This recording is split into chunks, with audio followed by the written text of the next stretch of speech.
keep your head down, keep working. God has a plan for you. And as long as you stick to the fundamentals and basics and, just really work your ass off, like anything is possible. Like you see it through me.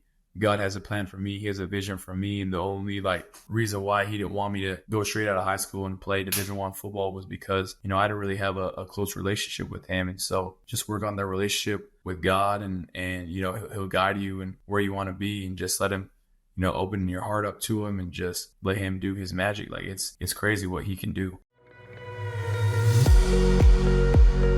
All right, welcome back to the Zen Game Quarterback Show. I'm here with Diego Pavia and Eli Stowers again.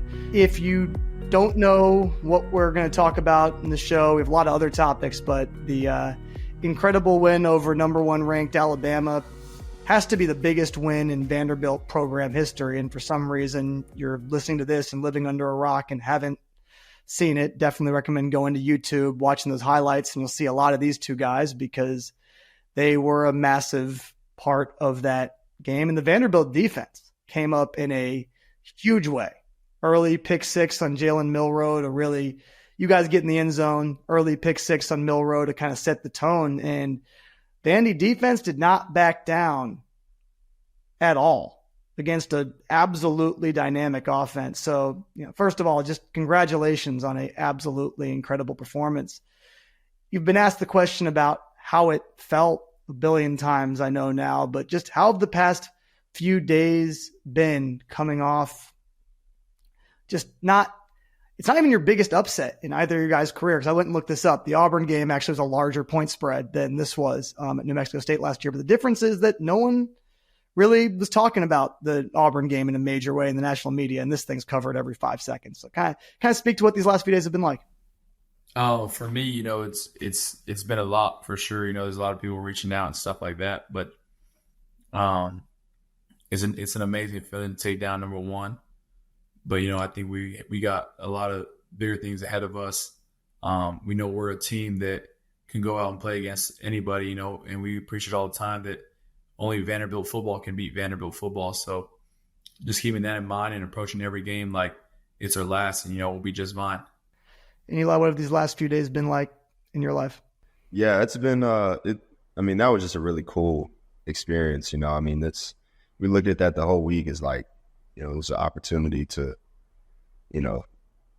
this is a game that could be kind of life changing for some people in some ways. And so just, the God giving us that opportunity and then having favor on us and allowing us to be able to go out there and win that game that was a blessing. And we enjoyed it, but no one's ever going to be able to take that away from us. But if we don't continue to capitalize on that momentum and keep the season going, then it won't mean as much.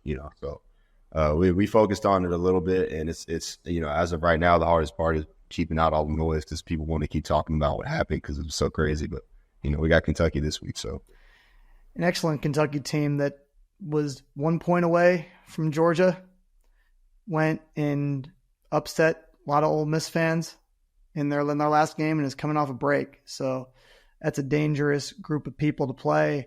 What was your guys' timeline in terms of how long of a break do you get before it becomes preparation for the Kentucky Wildcats?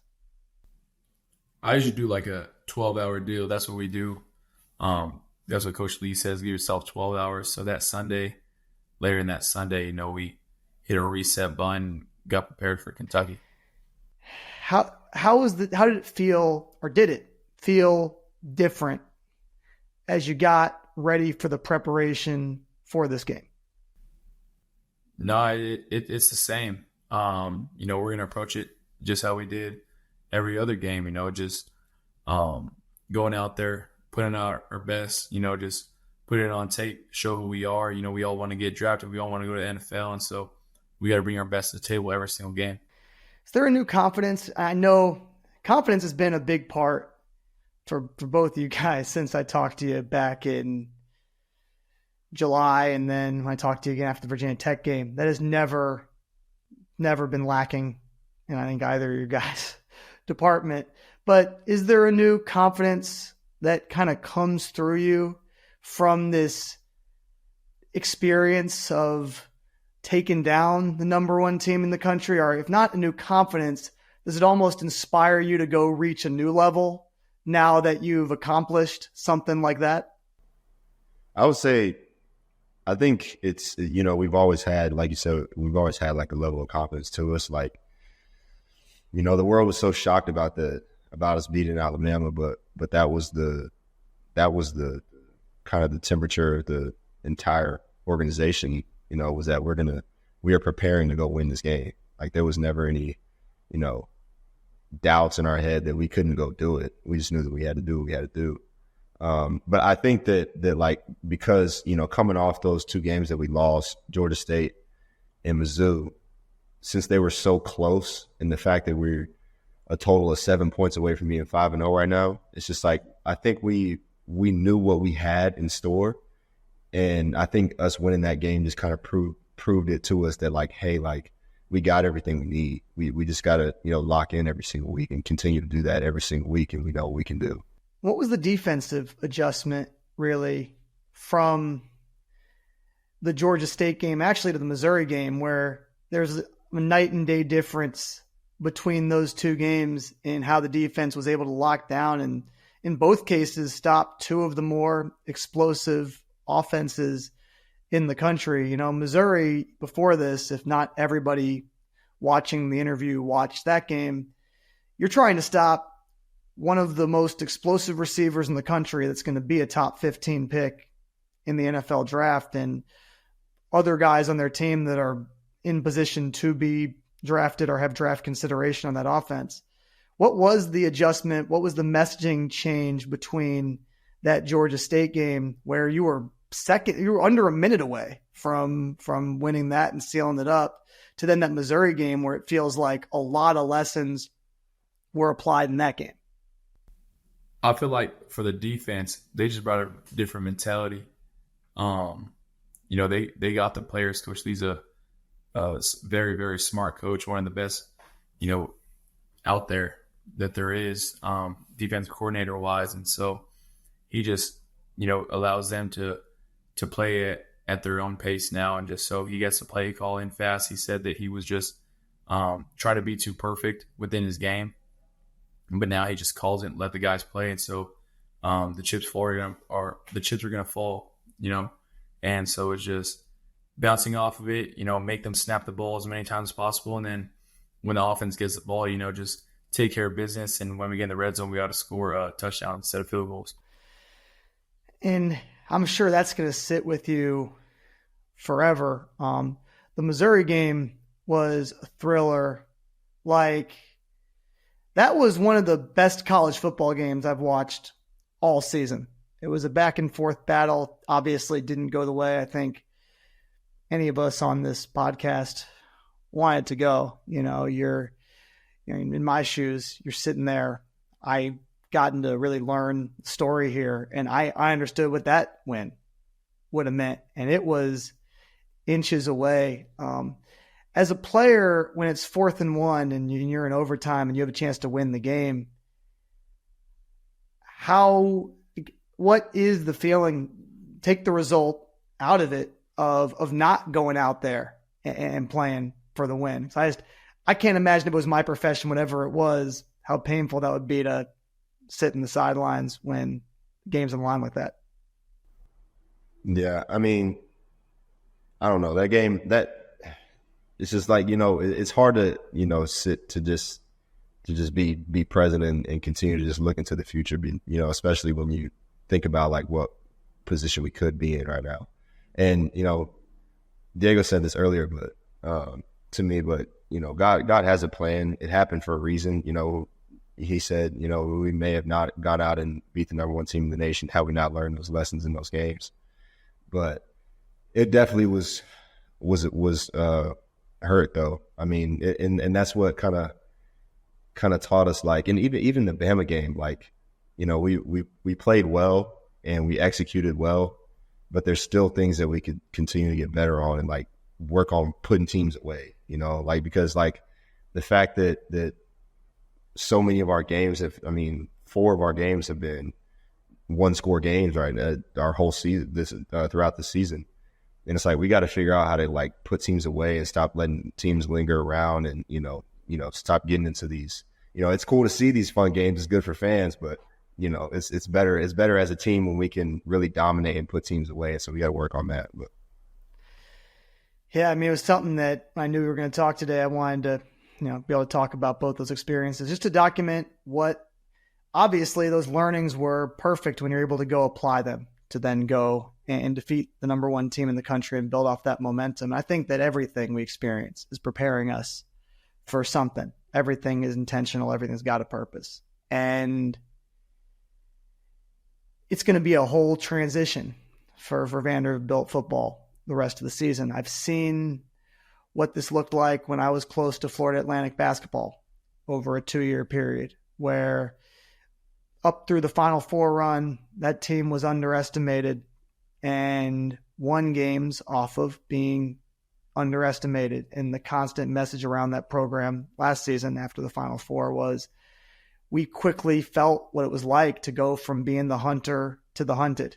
And that transition is going to start on Saturday, when all Kentucky has been hearing about is Vanderbilt in the media all week, which people want to say that doesn't make a difference. And you can hear all the press conference quotes of, yeah, it's another football game. Every game's the most important game, all that stuff. But you guys know, being from the opposite position, having gone in, Alabama meant something different when you suited up for those games and you saw guys with a script A and you were getting ready for that. That's what dreams are made of, to go get to play in games like that. When you were Missouri, not super different. When you're going to play in the SEC, and we talked about that, months ago, this was what you were coming to do, to go show that you could compete with teams like that. But the difference is between these last few games and this first game of this new chapter now, every one of these teams is going to be coming after your logo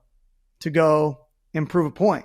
And I have to imagine that's pretty exciting. Yeah, no, myself, I kind of enjoy that. I want to be someone that play their best against. I want to see who's the best on the field that day. And so just, coming out and being prepared at all times for anything that, the defense brings at us. And then, we want to come out and, show NFL scouts and NFL teams why we should be taken off the board first before anybody. You got to talk to a guy that went and defied all expectations today, Diego. I think it was today, right, where Johnny Manziel just appears in a SportsCenter interview. That's a pretty cool thing. You wear number 2. I think he was a big factor in why you wear number 2. A lot of the TV broadcast was talking about how you watched that Texas A&M game against Alabama a bunch of times as you were preparing for this. He's a guy that defied a lot of those expectations and got drafted. I'm just going to ask quickly what it meant to see someone's face like that inspired you for so long, knowing that they watched what you did with pride. But B, what can you take from that as you try to go forward the rest of the year? No, it's awesome for him to do something like that, for me. But more importantly, it's building my own story and allowing kids to look at my highlights when they play or before they play and do things like that. Like, I want to be someone that people look up to, they can count on to do the right thing. And then, it was just awesome feeling to see him pop up. I know it's coming, but that was a great experience and everything. But most importantly, I think that just having someone being able to do that, who's what he's been through, and just come back and tell me what's up, just because I'm a big fan of his. So it was just an awesome feeling. Talk about having someone watch your highlights and get that inspiration. Did that almost become more real when he jumped on there and even just took those 5 seconds just to be like, hey man, that was freaking dope? Because now you see that you watched that example, and he was a quarterback that a lot of people never thought could do the things that he would do. And now that the stories are coming out of the circumstances that he was doing those things under, it makes it even more sensational. That guy was truly one of one and the way he carried himself and did things, but was just even that moment of his acknowledgement of what you were able to accomplish, help it settle in that now I am able to fill that role, and just knowing how much he inspired you could kind of let you know that you have the power to really inspire a lot of people who are coming up in the game right now.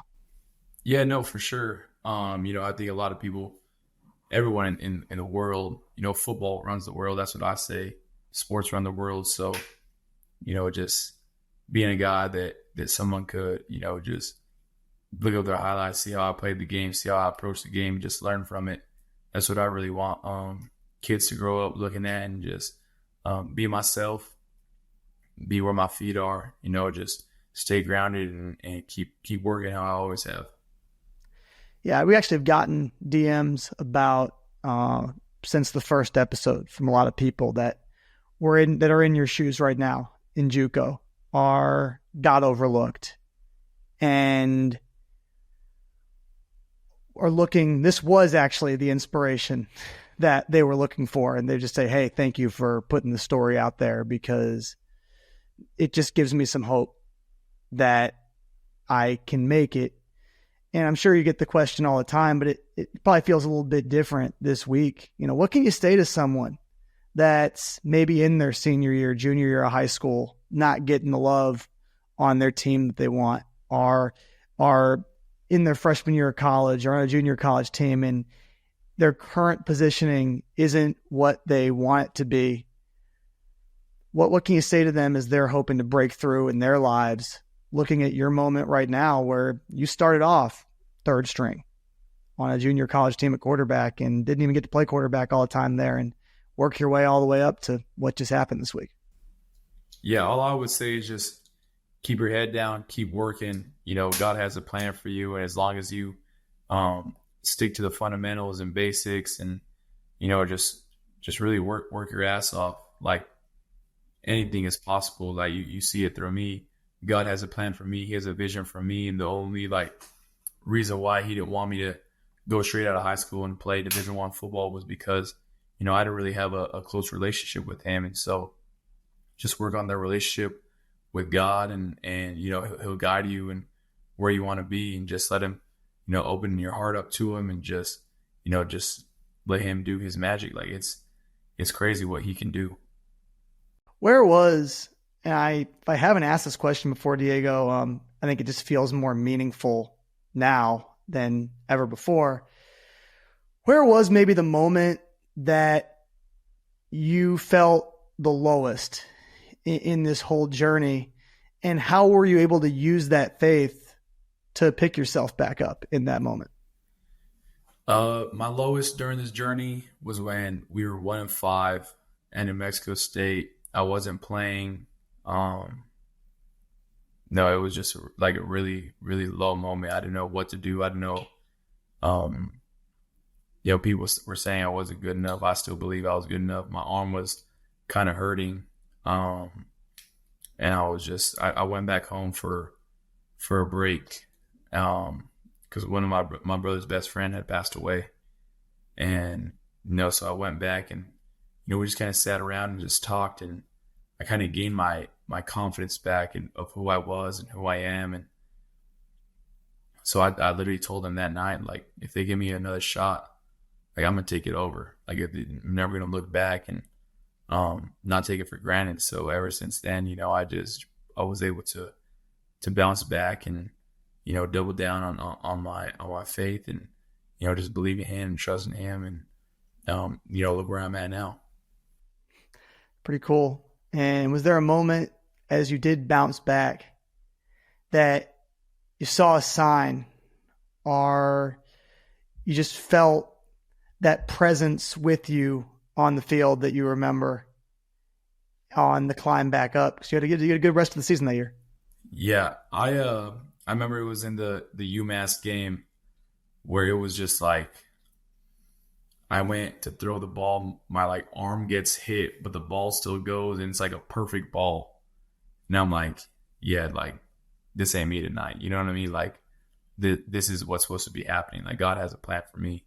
And I felt like that was a big step. But, we all still mess up, and I just got to keep getting better in my faith, my mental space, and then keep getting better at football.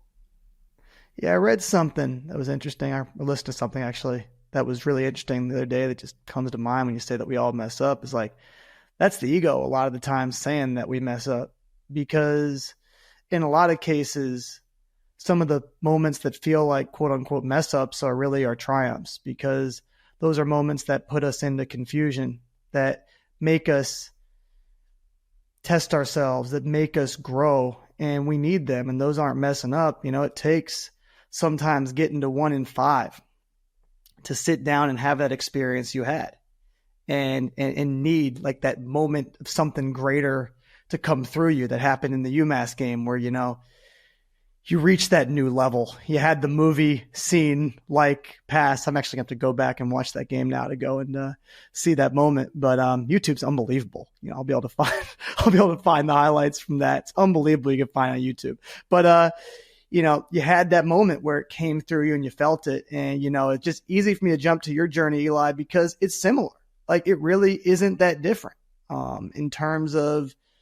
I was thinking about this the other day. I was really thinking about your arc, and you're at Texas A&M.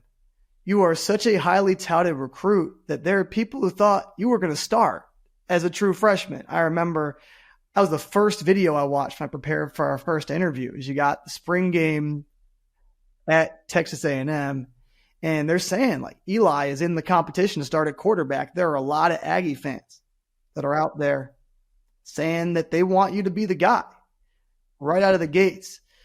And then you have a shoulder injury that never gets right the entire time. You guys build, speaking of perfect, you guys build this bond because you're in the quarterback room together at New Mexico State. This thing didn't start with Eli, dynamic offensive weapon. It started with Eli and Diego competing to play quarterback in the same room. We talk at length about that in the first episode, but in your case, kind of going back to the same question at that whole journey where, Diego on the surface looks like it was the tougher journey of the two, but you have to play, to be fair, Diego, you got to play quarterback pretty quick. Like that whole third string thing happened, but then you got out there and you won a national championship. They realized pretty quickly, like, oh, this Diego Pavia guy is the best guy we got in the JUCO team. Looking back at it now, whatever coach thought you were third string probably watched that game on Saturday and was thinking to themselves like, whoa, that might be, my decision-making process might have needed something to come through them to go and realize they could reach a new level in decision-making. But in your case, Eli, like, it was a lot of tough moments up until this point. You didn't get to do all this great stuff until really last season at New Mexico State, where this started to work. So what was your lowest moment? What was your lowest moment in that whole run up to, the breakout at New Mexico State last year, where it was like, man, this is my thing? It was really just almost my whole time at A&M. It was rough on me. Because I talked about it on here before, but like literally all I knew was quarterback. Since the first grade, I played quarterback and I never played any other position. When I was little, I played some safety when we played both ways and stopped, but that stopped by the time I got to middle school. So it was like straight quarterback. So it was like, and I get to A&M, and like you said, there was some hype coming around me. I was like a 4-star quarterback or whatever. So, there's some, decent expectations coming from me, some people thinking that I might compete for the starter spot. And it actually started to happen towards the end of my senior year, but it just started getting to the point where I just could not throw like I used to be able to throw. It was the weirdest thing that's all really happened to me ever in my life. And I would just go out and throw sometimes, and I couldn't spin it. I couldn't put the ball in the right spot. And this is all happening like as soon as I'm about to go to A&M. And so I ended up going I went to A&M. The spring was awful. That was some of the worst football I've ever played in my whole life.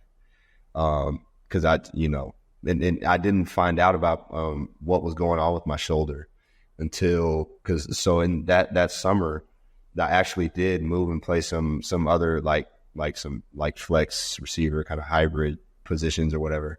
They still had me doing some quarterback stuff too, but while doing that I tore my labrum, and so I got surgery on it at the end of the season. I redshirted that season, then I got surgery on it, and that's when we found out that my shoulder just had like some residual, just I don't know if it was just wear and tear, just over the years of me throwing that much, and my shoulder just wore out. But my body was just compensating because my shoulder just didn't have what it used to have in it. And it was like, I mean, and that's one of those, and I got my shirt surgery. I tried to go back to quarterback. My surgery did help a little bit, but still it just was never the same. I mean, I just tried to get it back, and I just could not throw like I could in high school. And so went to New Mexico State, was still being hard-headed, like I'm playing quarterback. I don't care, I'm playing quarterback. And I, looking back on it, it's like, God was literally like Eli, you need to do something else. I just was not listening. I was just like, no, like I'm playing quarterback. I was just being prideful and didn't want to just kind of be peaceful and listen to God talking to me. But finally did, and he kind of forced me into it. And so that's when I went into Coach Beck's office and, humbled myself and was like, hey, like I'm willing to do anything. I know I can help the team some way. I don't know how that is, but I'm willing just to help the team some way. And that's when I started moving into this position. And it's been a blessing since. I mean, I thank God so much for it was hard on me. I mean, because I was so I had so much worth in playing quarterback, and, I really shouldn't have my worth in that. I should have my worth in Christ, and because that's what's eternal. But and it taught me that too. But I'm glad he kind of got me closer in my relationship with him, and then allowed me to give me this blessing. So it's a really cool story about surrendering control too, just because not only were you trying to be in control in the sense that I want to play this position. I take a lot of pride. There's so many people listening to the show that are having that same story in their life right now in some totally different way, where you take an identity on. In your case, your name is I'm a quarterback, and that overtakes you. And then you forget that, maybe there's a different plan, or maybe something's even going to be a better expression of yourself. But I think on a level even deeper than that, quarterback is a position where you're in control. And so surrendering and saying, hey, I'm going to help the collective, the greater good, which is what we're all trying to do at a deeper level. And I'm just going to, hey, Coach Beck, like let me help the greater good of this team to the best of my ability. And maybe it was just that moment, maybe just that intention is what popped it off. Who knows? But you get into that space, and then Diego, you're like, man, I'm going to throw this ball. I'm throwing this guy the ball as many times as maybe all the routes aren't perfect, or this isn't totally honed in, but man, I'm just throwing the ball in this guy's direction as many times as I possibly can. No, that's how I really think. Like our coaches make like fun of me, like, fuck it, Eli's down there somewhere. I think he's opening a lot of people's eyes to what kind of athlete he is, who he is as a person. I just super grateful, have him as a roommate and as a teammate. We talk about, your relationship goes beyond football. What's a moment, and both of you guys can speak to it. A cool thing that someone listening to this show might not know, and it ended up being one of the best blessings for me and everyone listening, I think, is Diego. And we talked about doing this show initially. You said to me, like, I'm not doing this show if Eli is not on the show. That was our first conversation. You're like, I'm not doing this if Eli's not on here. And I'm like, great, let's roll. And we'll make that happen. And it's been like, I can't think of doing it a different way, but would love for kind of both you guys to speak just to where's a moment off the football field, where in this transition to Vanderbilt, the other person's just made a massive difference in your life that lifted you up. I would say for me, Eli saw me on his visit with a girl, and I won't mention any names, but you know, he saw me on a visit with that girl, and later on, he commits to us, and he was like, we were in the quarterback room, and our coaches haven't gotten in there yet. And he was like, "Hey, like, this is after like we got kind of close. He's still playing quarterback. He's like, hey, like, who was that girl?" And he's like, "Is that your girlfriend?" And I was like, "No, like, not." And he was like, "Man, you can't be doing that. Like, you can't be doing it. You can't be doing all that fornication." That's what they call it. You can't be doing all that fornicating. And so, like, all our other teammates like, "Wait, who's the girl? Who's the girl? Who's the girl?"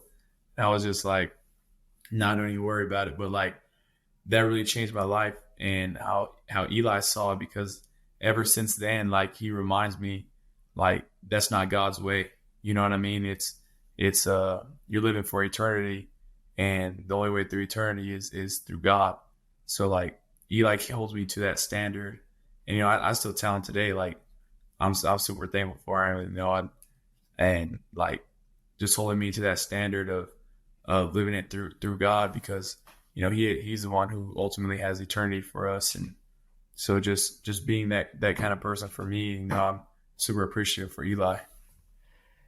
I have to imagine what that has done for your focus must be sensational. You know, I think that I can't, especially coming off of a game like the game you just played on Saturday, where you just train your brain that I want to be the greatest expression of the Most High, for lack of a better way to say that. And I have to imagine having that intention, which is what you're describing, changes the way not only you handle, how do I celebrate a win, which there's space for, like, you should celebrate. That's an amazing high. And then how do I wake up the next day and get back to work? Yeah, I mean, you know, staying away from the girls is a big one for sure. Your plate can only be so full. You know what I mean? It's like you got girls, your family, God, football, your treatment for football, and then you got class, you got studying, you got friends, and then you got social media, and you got film. So there's just like so many things, and you gotta kind of control your time in a certain way to make you the most successful person that you want to be in life, and you know, put your priorities straight. And so that's something that I've learned throughout, you know, college football. Really, it's just a phenomenal message, and vice versa. 'Cause I feel like you guys really balance each other out. Eli, what's your story of Diego kind of changing things for you off the field? Yeah, I mean, I would just say that. So I've always been, you know, my whole life, like, you know, I just growing up, things were just kind of handed to me. You know, I didn't really have much adversity. You know, I was a really good athlete. You know, I got blessed with some good genes, and so, you know, I'm pretty tall, and you know, like, you know, I just got, you know, put into in high school, got, you know, I was getting offers before I ever got on varsity, and you know, I didn't really. I mean, I worked. You know, I did the right things, but there was never any dog in me, for real. I mean, it was just kind of, I just rode the wave, you know, like I just kind of did what I was supposed to do, and you know, things just kind of came from that. And so when I got to New Mexico State, I met this kid. I'm like, you know, and keep in mind, like, I don't think some people don't realize this, but I was going to New Mexico State fully thinking I was about to be a starting quarterback. Like, I was like, of course you were. Yeah, I'm going in. Why else would you do it? Yeah, exactly. So I'm going in. I'm like, you know, I'm gonna, and you know, thinking I'm gonna beat this kid out. And then it didn't take me long to see, like, the mindset that he has, not just towards football, but towards everything that's important to him. You know, it's like he's got so much drive and determination, more than anybody that I've ever really met in my life. Like, I mean, I got, I grew up with friends that have inspired me in a lot of ways, but, seeing him just attack everything. I mean, I talked about like just the little things, like when we break the huddle when we were competing, I would try to sprint over to the next station. He would never let me beat him. Like he was always showing up at the facility before me, and he was always trying to leave after me. He was like, he was trying to, if I was doing extra stuff in the weight room, I promise you he was going to be there, and he wasn't going to leave the weight room till I left. Like, it's just stuff like that. Like, there's just so much like dog in him. I mean, like I said, I never needed that. I just kind of got handed things. Things just kind of worked out, and I was blessed. God blessed me a lot in that way. But it comes a point in time when you want to be successful in something that you have to have that. You have to have that mentality. It's like, I'm gonna put my freaking head down, and I'm not going to let anybody be better than me. And he showed me that, like, he really did. And so it's like when I finally was able to like get into a better headspace and just doing something else other than quarterback, because I just literally like was just so messed up playing quarterback. Just the working towards it just wasn't the same as it used to be. So once I finally got to that other, playing tight end and stuff like that, it just, seeing D do what he does with quarterback just inspired me to do the same with tight end. I mean, I never really, you ask anybody that knows me, like, I'm not gonna, really just talk about myself or just be like outspoken about like, hey, like, this is, I'm good, I do this, whatever. But it's like, and I think that happened so much. I was so focused on being humble and humility, and that, which is a good thing, it's biblical, but it's not, you're not supposed to be so humble to the point where you're not confident, and it's like, I was to the point where I was like just losing confidence in myself. And it's like, he showed me like, hey, you have to think in your head, like, I'm confident in what I do. God put me on this earth to do the things that, he's blessed me with opportunities to do certain things. And I'm supposed to be confident in the fact that he's with me, and I'm going to go out there and show that, that he's with me, and I'm going to work my tail off to be the best at what he's placed me in. And so, but yeah, I think that's just kind of what he taught me, and it's helped me in a lot of ways. But, and I just feel like, was some of that accentuated even more in these last 3 games? I mean, Eli, you had the awesome play against Alcorn State where you get to come in and you get to use the arm. Came back. That was fun. You go full circle. The teams now know. Still got a little. They gotta be ready for it. They put some WD-40 in my shoulder for that one. we saw it happen. It's in the. Yeah, that's why that's why we take the play out to make sure people know that you're on the field. They got to be ready for that. They got to be ready for that play. But then Georgia State, that adversity brought you out. Like, all of a sudden, Diego, you got this video. We have this clip from the first episode that we never actually put on Instagram that I had queued up, where it's in the episode, obviously. We're saying, I'm feed the ball to Eli as much as I possibly can this season, just because why wouldn't you? Athletic freak. And the Georgia State game is what starts it, though. Like, all of a sudden your back's against the wall, and it's Eli catch, Eli catch, Eli catch. And like, what was some of what I'm trying to get at, I can even shorten myself up a little bit, is just, was that something that really even pushed you to a new level this year, Eli, when you got your back against the wall a little bit in some of the games and the ball's coming your way and you're seeing like, hey, like, I can carry the load maybe in a new way than when I played quarterback in some of these challenging games?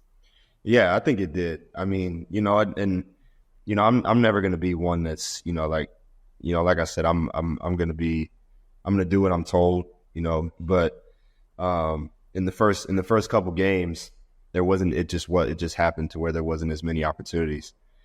And so we go to Georgia State, and I mean, what did I get? Like, you targeted me like 13 times or something like that. And so, in the first half, I wasn't playing up to my standard. I really wasn't. There were a couple a couple balls that I really wanted back.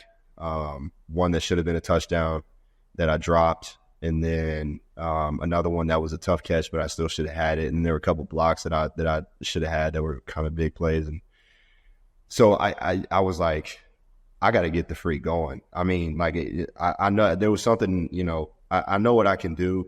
I know what I'm capable of. It's just, you know, I always talk about God because God, you know, God he's so apparent in all of our lives, you know, especially when you decide to give your life to him. But it's just like, I think that was God telling me, like, come on, you know what I mean? Like there's things that, you know, I'm giving you opportunities. You got to capitalize on them, you know? And so I literally, you can ask D, I sit down on the bench next to him right after that catch that I didn't have. I'm like, hey, D, don't give up on me, bro. I'm like, don't give up on me. And freak, I mean, he targeted me like freaking 10 times in the second half. So, and then, you know, it ended up being a really good game, and that was a blessing. I wish that, you know, we could have came out with the win. And, you know, I tend to beat myself up sometimes thinking, you know, what if I would have played better than, you know, but, you know, it's a team thing. I get mad sometimes, but yeah, it was, I mean, it kind of lit a fire in me. So, you know, it sparked me up a little bit. And so, you know, and I think it was good just to be able to do that. And, you know, kind of like you said, just show that I can carry a load in a different way than when I play quarterback. So, yeah, man. I think that all we can control is our own contributions. And, you know, I think everybody in life is part of teams. If you're not, it's kind of lonely. So being part of teams is fun and a good thing to do, but it's impossible to not think about, was this the best contribution I can give? And at the end of the day, that's all you can control. And even in a win, you still can sit back and say, man, I had a better contribution in me. And just, I mean, especially just knowing you, Diego, after the Missouri game, I have to imagine that played, one of the reasons I brought it up earlier in the conversation, I have to imagine that played a massive role in the way you came out against Alabama and took command. Because when it was that close, and it had to happen in your case too, Eli, you had to be sitting around every day since that Missouri game thinking to yourself, if I had, and I would never know because I don't know what the play calls are. It's impossible as a person observing to know what the moment anybody else thinks they could have done better in, or what the moments that stuck with you were. But I just have to imagine for a minute, you're sitting there saying to yourself, like, man, that would have been the biggest win of your guys' careers if you'd beaten Missouri that day. And so I'm sure that there was a lot of, in both of your cases and almost everybody in that locker room with the culture that's there. It's like, man, if I'd done this one extra thing, we could be in a different spot. And then that accentuated itself for everybody a few weeks later. No, I agree. I think a lot of people think like that, but most important, it's like just getting to the next play. And that next play was the first play against Alabama. And you know, you were able to take that continuity and ride with it. And that was just, like I said, before we even recorded earlier in the show, a special thing to watch. Circling back to a question I missed, taking full circle because the moment was so beautiful, but just to wrap our conversation on faith specifically, Eli, what was the moment on the other side of all that hardship where you really felt, you know, faith come through you the most? You felt something greater with you on the field as you were seeing the other side of things and starting to see that curve moving up and starting to be a part of that season where you're like, man, things are starting to roll for me again, this new position. I would say, like, I mean, and I don't want to get into some prosperity gospel stuff that isn't true, you know, because, you know, being a Christian doesn't necessarily mean that your life is going to look how you expect it to. I definitely didn't expect my life to be going how it is right now, but in a lot of ways, but you know, I'm in a really good position and I'm blessed in that way. But so, you know, some people, it may not end up being like that. But I think that, you know, just throughout my entire football journey is like, that's what's got me through everything. I mean, it's not like really a specific moment. if I were to say a specific moment, it would be at New Mexico State when I was finally like felt at peace with myself. It's like, I was so like had that burden of like, I'm a quarterback and I don't know what's going on. And it was freaking, messing with my head. And I was, but I finally felt like, that's one of the fruits of the Spirit in the Bible is peace. And I really had no peace for a long time. For the 2 years at A&M, I was never peaceful. The first spring in New Mexico State I still wasn't playing how I thought I could. I was just really stressed out all the time. And, when I got to like think that, thinking like shifting my mind to move into another position, it was just like a breath of fresh air. It was like that weight lifted off my shoulders. It was like, I didn't know what was going on. And the whole time it was just God speaking to me and I didn't know to listen. And when I finally just, stepped into what he was calling me to do, like I said, it just brought me peace. And, I'm never, I have so much faith in God. I never know what my journey is going to look like from here on out. If I am blessed enough to continue to have a really good season, if I am blessed enough to go to the NFL, that'll be great. But if not, then, the Bible says that all things work together for the good of those who love him. We're called according to his purpose. And that doesn't mean that you're going to get anything that you want. But that does mean that you can have faith that anything that happens in your life is for the better of you. And so whether that may look good to other people, whether that may look bad to other people, it happened to you for a reason. You know that it's good because you gave your life to him. And so I think that just allowing all that to just sink in just gave me a lot more peace. And I think that's, was kind of the moment for me. So. And just what would you say to someone? There's so many people that are in that same position. I don't, Diego knows I can get a little preachy, but I would just say like me being a Christian and fully believing that Jesus died on the cross for our sins and fully believing that that's the truth and fully believing that he's God and rose from the dead, proving that he was God. And, that if we give our lives to him, put our faith in him, that, we can have the gift of eternal life. And, but not only that, but just like the things the Bible promises, like I was just talking about, you may never know what your life's going to look like. And you may not, it may not be exactly what you want, but when you have faith in knowing that God knowing that God is with you and that the Holy Spirit is with you and that you put your faith in him and just let him guide your actions, it will, like I said, just greatly bring so much peace over you. And don't ever stop. And I believe that, being a Christian, you should be one of the hardest.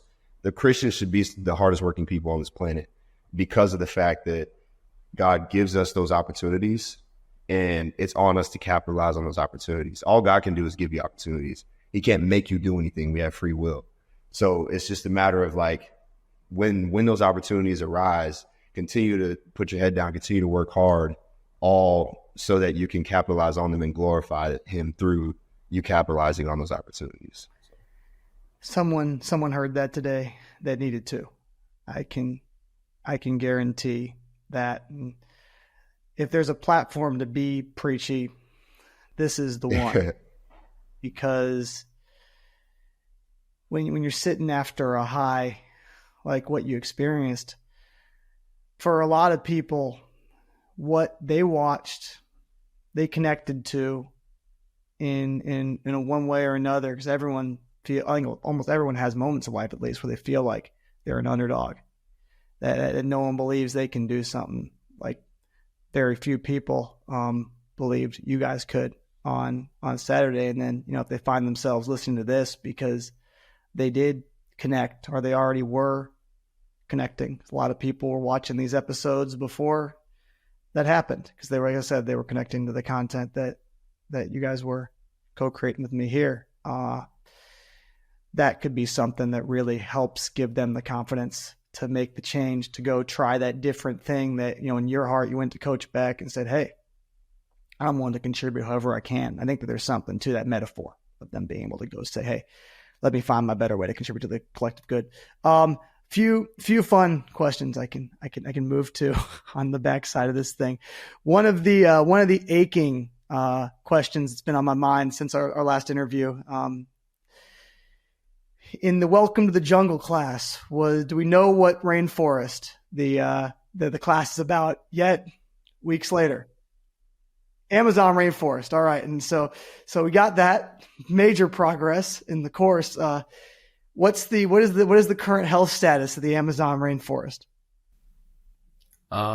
It's getting torn down a little bit because of human resources and things like that. But yeah, I've actually learned a lot. And when you tear down trees, it adds to global warming. You like that, huh? Turns out, speaking of things that we didn't expect coming into our lives, the Vanderbilt education starting to pay some major league dividends, as the season goes on. It's true. It is actually a really valuable lesson that, we are destroying a lot of our nature in this world. And it's a great thing that some awareness is able to be brought to that. And it just, that those things do sit in the back of your head. And as an athlete, you're going to have a platform eventually to make a difference in some of these ways that you're learning. On the nickname front, our audience actually submitted a lot of nicknames to YouTube after I posed them to. I'm not sure if you had a chance to read them. I had one clear favorite. I thought Diego and Fuego was really good. Whatever one of our listeners camped with that. That's the one that stuck with me. I'm not sure if you ever read the comments, but there are actually a pretty solid amount of nickname suggestions for a nickname that most of them were better than my choice of Music City Maverick. Yeah. I like that Diego and Fuego one. Pretty good. I think someone said Diego football. Yeah, that's copycat though. Like we're 2024. We're the upgraded version.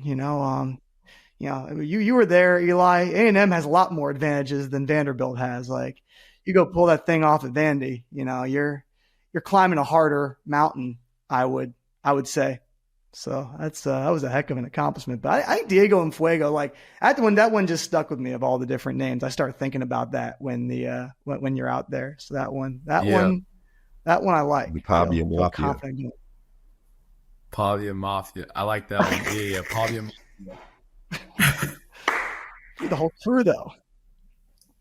Pavia Mafia. We got to roll with that one. Pavia Mafia is going to be the move. That's gotta be your whole crew though. Well, I always roll with the crew. You remember last time? Yeah, you're rolling deep. They're all there. It's awesome, man. Like at all the games, they pan in the crowd. Yeah. Yeah, deep, and it's got. I know that makes a big difference to have all that support out there, and it was cool. Got to see Fluff crying on national television on Saturday. Yeah, good old Fluff. He felt it. Like it was a real moment to kind of know. He talked about it. Funny enough, Fluff was an oracle in the sense I asked him, I said, what do you think, worries you most in the schedule? He's like, it's going to be these next two games. And he was right. Like that ended up being like, that's a guy who knows you and has watched a lot of Diego Pavia football. And he was part of the Pavia Mafia. And he was correct in predicting that. That was actually the most challenging. That was the most adversity. The Georgia State game was the most adversity you guys have faced all season. Missouri, I feel like you guys should have won that game. And we're in command for a good chunk of it. Georgia State brought it. Like it was actually a pretty amazing moment for both of you guys. What that brought out of you late in the game was really sensational to make. A comeback never should have happened.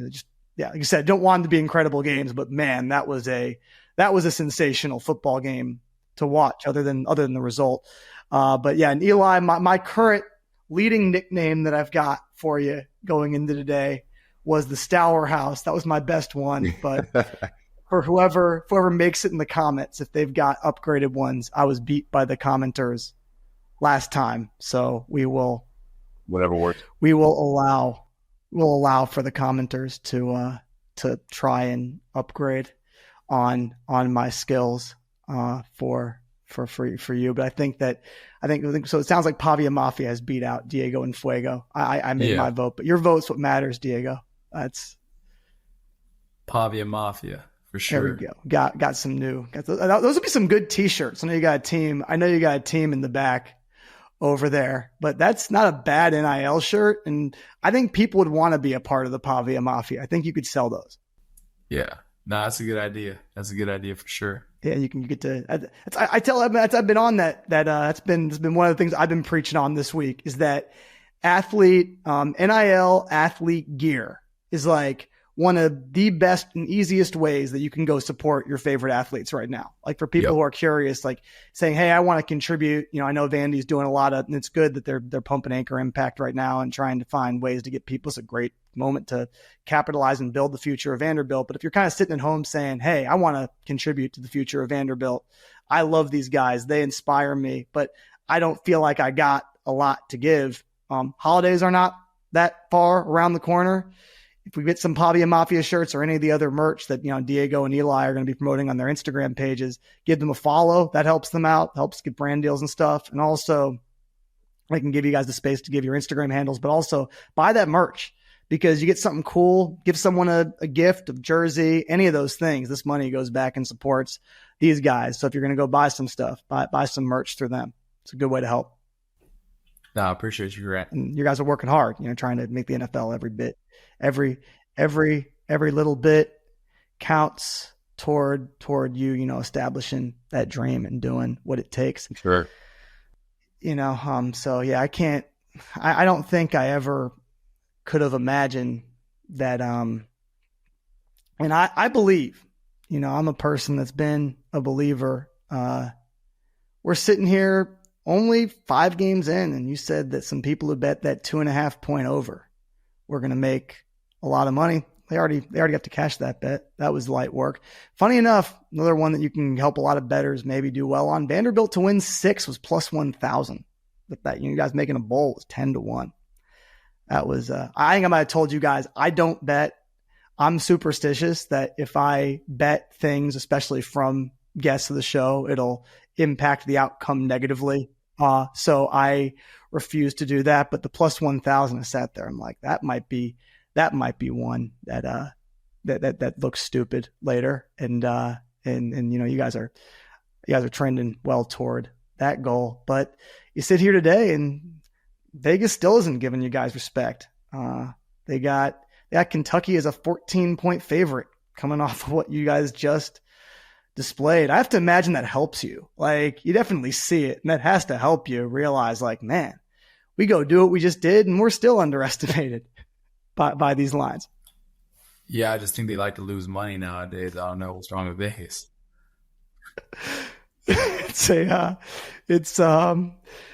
It's a good explanation. They were doing the same thing last year. We were at New Mexico State. We were like on a 6-game win streak, and we were still underdogs to whoever we were playing next. And it is what it is.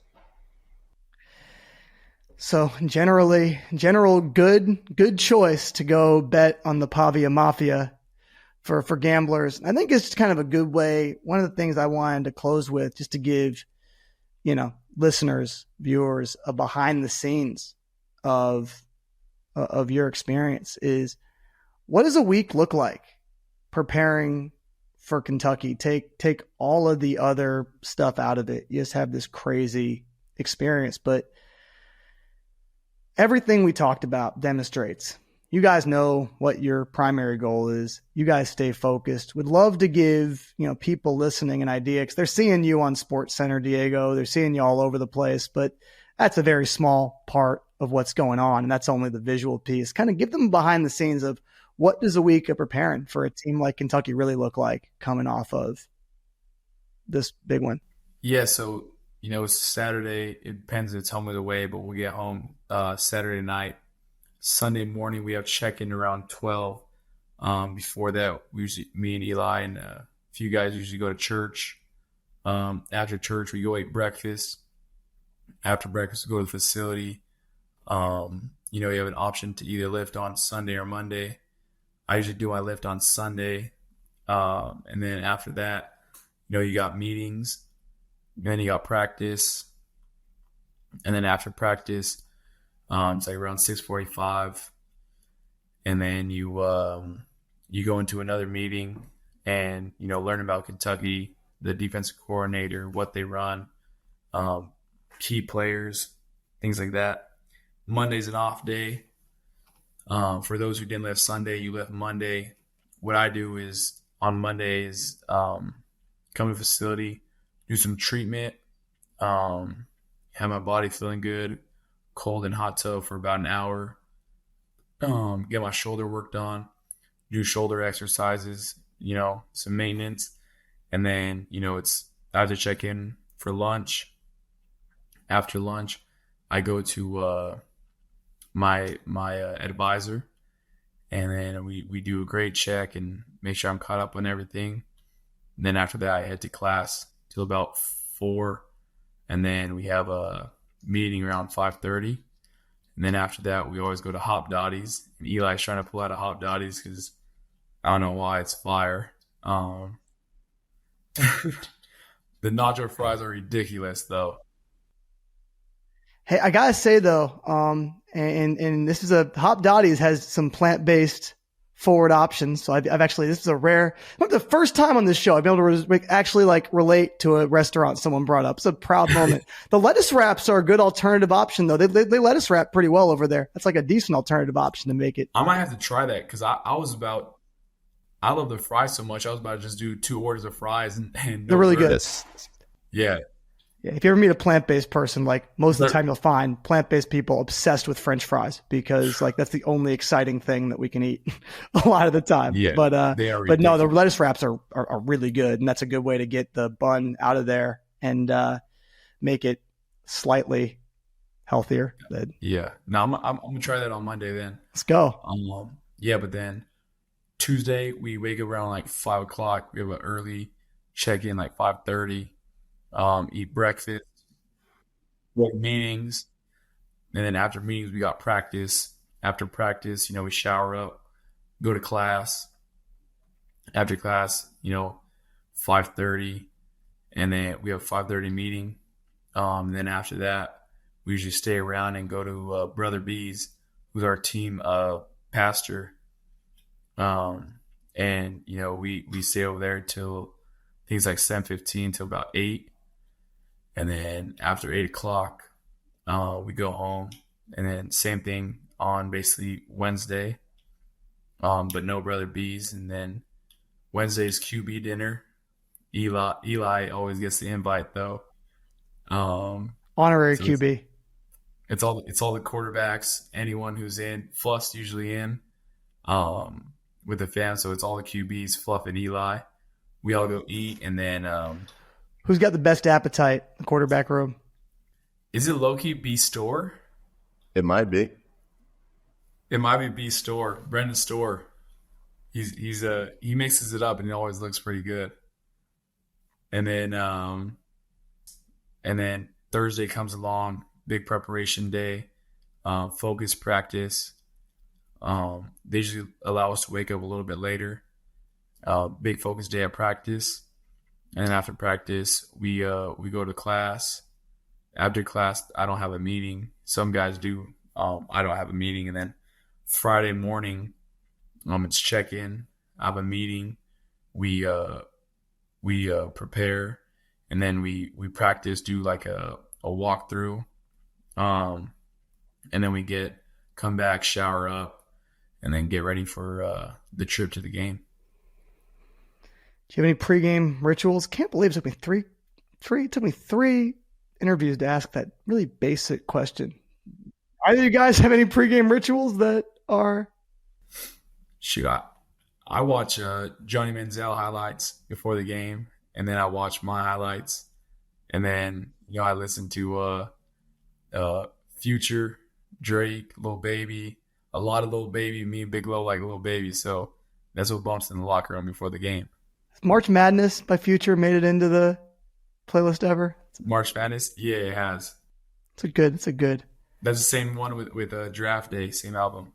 Yeah, it's a good. That song was always a favorite of mine. And on the Future, his flow is phenomenal. Just both he and Lil Baby, they actually have that in common, that this the way they put words together is